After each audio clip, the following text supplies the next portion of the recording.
Bonjour à tous et bienvenue si vous nous rejoignez sur France 24. Bienvenue dans cette édition. Les adieux au roi Pelé se poursuivent donc ce matin encore à Santos. Des dizaines de milliers de Brésiliens ont fait ces dernières heures le déplacement au stade Vila Belmiro où la dépouille de l'icône est toujours exposée. Moment de recueillement avant une ultime procession aujourd'hui.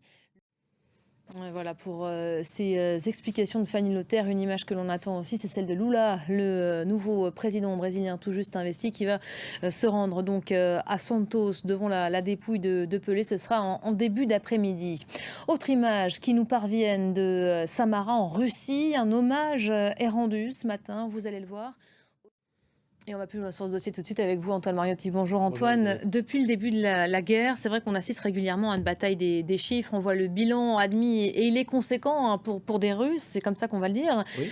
Même si l'Ukraine parle de 400 morts aujourd'hui, cette bataille de chiffres, on y est habitué. Les Russes ont du mal à admettre des pertes. C'est quand même en train de changer hein, assez récemment. Oui, mais très peu.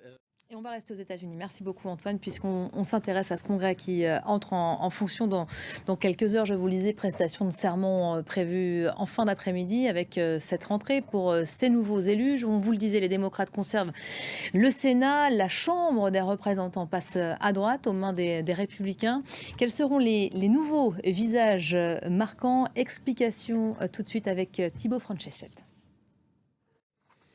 Au Burkina Faso, à présent, l'ambassadeur de France se voit prier de partir. Les autorités burkinabées demandent l'expulsion de Lucas Lahad, qui serait toujours, selon nos sources, dans le pays. Aucun commentaire pour le moment du Quai d'Orsay. Cette annonce intervient moins de 2 semaines après que la coordinatrice résidente et humanitaire des Nations Unies au Burkina Faso a également été déclarée persona non grata. Emmanuel Macron en a fait l'un des enjeux de l'année, la réforme des retraites. Elle se concrétisera dans exactement une semaine. C'est mardi prochain que le projet sera publiquement dévoilé avant une présentation en Conseil des ministres le 23 janvier. Sava Tanguy avait promis lors de ses vœux le chef de l'État qui vise la fin de cet été pour une entrée en vigueur du texte.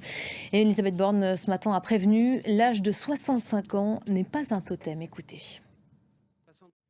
Voilà, la chef du gouvernement qui reçoit aujourd'hui les partenaires sociaux pour entamer les discussions, ultime entretien qui s'annonce d'ores et déjà explosif. Explication avec Victor Frédéric et Yann Moine. C'est la fin de cette édition. Merci à vous de nous avoir suivis. Restez à nos côtés. D'autres infos tout de suite sur nos antennes.